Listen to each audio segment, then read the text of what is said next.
Hi guys, it's Stacy from Clothes Live On.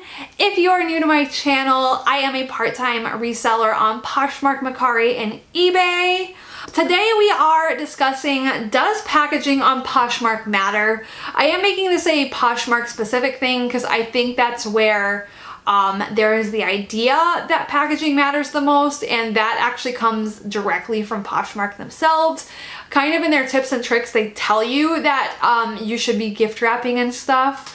For me personally, when I started, I actually started I listed a couple things around the house, and I listed some like drugstore makeup that was unopened, and I actually made a sale in January 2017, and I didn't ship it because I actually was so intimidated by like the thought of like I was supposed to make this like really pretty packaging, which is terrible. And then I got actually into selling in March 2017, and I kind of figured out my own groove from there. But if you don't follow me on Instagram, it is Clothes Live On, all one word. I actually did a series of polls and questions on there to kind of help, for you guys to help me get an idea of if packaging matters, because I don't just want it to be my opinion that I'm telling you guys. And obviously, like, I don't have the biggest following ever, and it matters for who actually viewed my stories and then who voted in them. So, keep that in mind that my results are based on, you know, who viewed and voted, and it's not like obviously the entire reseller community. But nevertheless, I'm going to tell you the results that I received and then give you some of my thoughts and opinions along the way. So the first thing I asked about was free gifts. I asked if people give free gifts in their packages, and 78% of the people that voted said they do not do free gifts. I am one of those people that I don't do free gifts either. I've done it a few times for like special sales. I think I did a free gift for like my 200th sale and my 1000th. I want to say that's the only 2 times I've done a free gift. And then I also asked from a buyer's perspective, do you like getting a free gift, or like, do you think it's just kind of like junk and trash? And 58% of the people said they actually don't want to get a free gift. So keep in mind that that's actually a pretty large percentage that do like getting a free gift. And I think a lot of the packaging is up to you. I'm not telling you like solidly like this is what you should or shouldn't do. I think it's your own business and you should put your own personality to it. So I did ask if people do free gifts, what do they put as their free gift? So I'll tell you some free gifts that people use to give you some ideas if that is something you're wanting to do, keeping in mind that 42% of the people said they do like getting free gifts. So I got the answers of travel size items from like Walmart, samples, like say you get like Sephora samples. Now keep in mind you can't send perfume via Poshmark. It can't go priority mail, but like, you know, lotion, eyeshadow, whatever kind of samples. Lotion was the next one, nail files, face masks, hair ties. And then I got a few people who told me candy. I'm going to specifically say that I don't advise sending candy because candy can melt, and you don't want that melting into your package. If you really insist on doing candy, I would put it in a Ziploc bag. So if it does melt, it's not coming into contact with the item that you sold. You just don't want that case getting opened against you. You're gonna lose it if like you included chocolate and the chocolate melted on the shirt they bought. That's not good. So if you're doing a free gift, I highly advise not doing candy. But like I said, if that is the way you want to go, put it in a Ziploc bag to make sure it doesn't come in contact with the item that you sold. All right, the next thing I asked about is gift wrapping. Gift wrapping being like tissue paper or ribbon or stuff like that. Basically the like boutique look is how I would describe that. 52% of people told me that they do use gift wrapping. So that is, you know, majority or about half of the people. I will say for me personally, when I started out, I was doing gift wrapping, but I found that to be very time consuming. So probably for the last like 9 months or so, I have not been doing gift wrapping. And for me, it cuts down on cost. I'm not spending a lot of money on tissue paper. Not that it's expensive, you can get it at Dollar Tree, But the most thing it cut down on was time. It takes a lot of time to gift wrap each individual sale.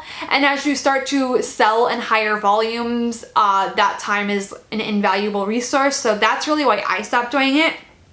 And then from a buyer's perspective, 62% of buyers said that they do love getting gift wrapping. So the conclusion I drew from this is that if you're wanting to know specifically one area that you should spend money in gift wrapping, or in like packaging, gift wrapping seems to be the way to go. It's the area that most sellers use and the area that most buyers seem to like. So just keep that in mind. While I don't use it, it does seem to be one of the best costs if you are wanting to invest money into your packaging. All right, the next thing I asked about is poly mailers. 69% of people said they use like the decorative poly mailers. I asked if people use poly mailers or just the free USPS boxes. So 69% of people use poly mailers. I will say since I started using them, I have gotten that mention in love notes, which we'll talk about those later.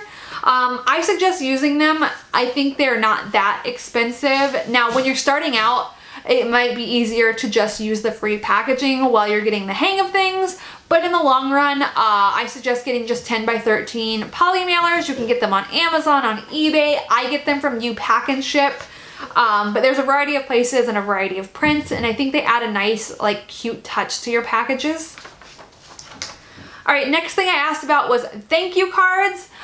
First question I asked was, do people do handwritten thank you cards? 36% of sellers do handwritten thank you cards. And then 53% said that they do pre-printed thank you cards. Now, that means the other people are doing no thank you cards at all. I didn't specify pre-printed thank you cards or thank you stickers. So that 53% encompasses both. So that means most people are not doing handwritten cards, which I understand because that's very time consuming. I am just in the process of transitioning away from handwritten thank you cards. For that reason, it's time consuming. I think buyers like that. It's a personalized touch, and I've also gotten that mentioned in love notes. But I will also say that 83% of people said they do not expect a thank you note or sticker or anything in their package. So surprisingly to me, it seems like an area that really isn't necessary to spend money on. For me personally, I'm still going to be using my personalized thank you stickers. I like the touch. They are branded with my logo, so I think it makes it a really cohesive and professional package. But like I said, if you're looking for specific areas to spend money on packaging, it seems like thank you cards are not the way to go. Okay, and next I asked about business cards. 69% of people do not include business cards in their packages. I am one of those people. I've thought about including a business card, but I've never been sure, so I haven't done it yet. And then I asked about the buyer's perspective. First question being, would they look at the social media that's mentioned on a business card? And 61% of buyers said they would look at your social media. So that's a big factor to keep in mind. Are you trying to grow your social media? If the answer is yes, then you might want to start putting business cards in your packages. Now, I think the other factor with that is if you're talking a lot about what you picked up and price points that you paid, then maybe you don't want your buyers seeing that. But if you're just doing hauls without prices, that's a great selling point. So maybe you want to start including business cards with like your Instagram or your YouTube channel if you have one, and grow those areas of your business. That seems to be a pretty effective way to do it.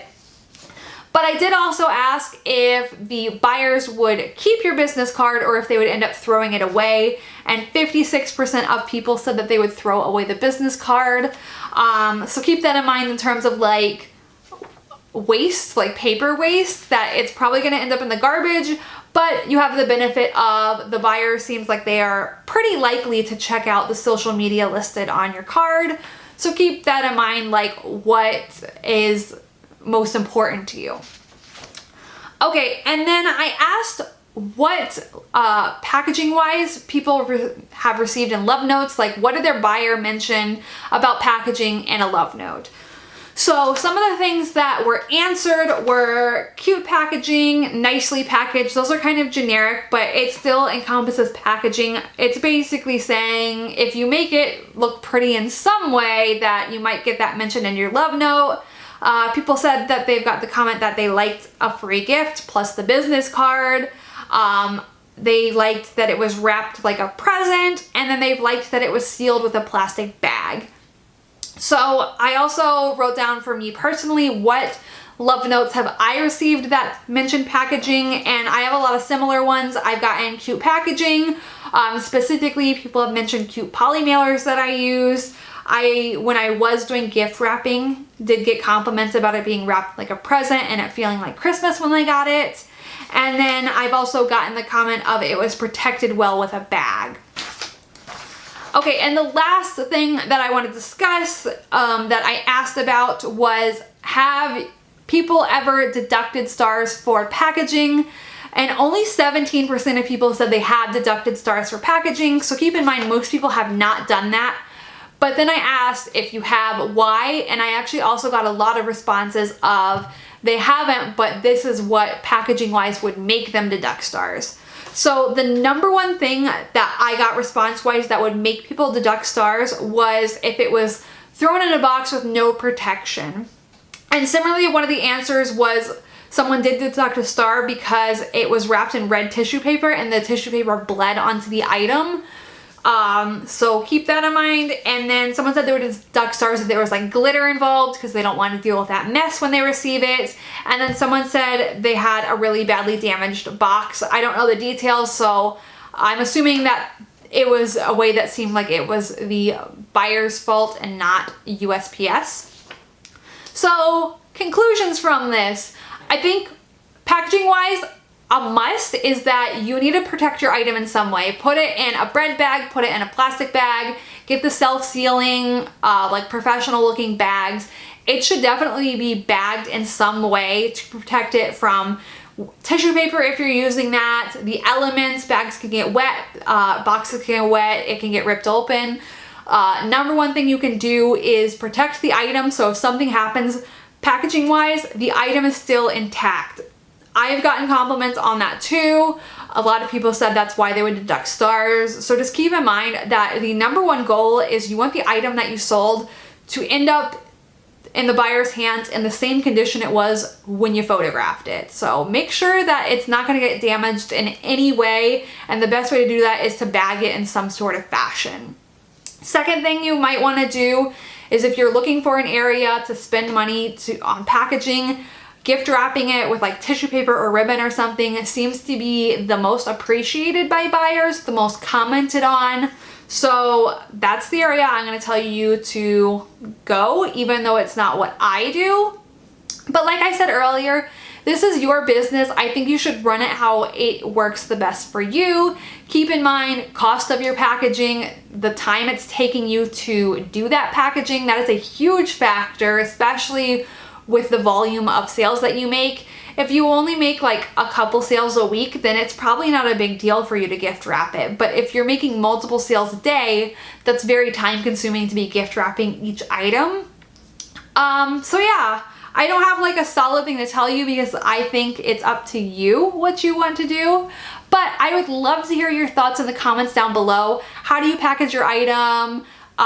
Any of these responses to like the Instagram things I want to say, if you want to give your thoughts in the comments down below, I would love to hear them. I think this is a great discussion because, you know, it's individual to each seller. So if you have any recommendations or things that you've discovered along the way, definitely let us know in the comments down below. If you watch this till the end, make sure to read the comments down below and see what other people are suggesting.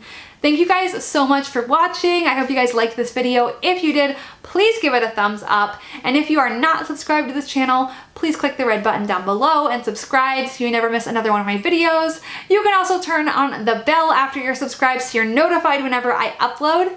Thank you guys so much for watching, and I will talk to you later. Bye.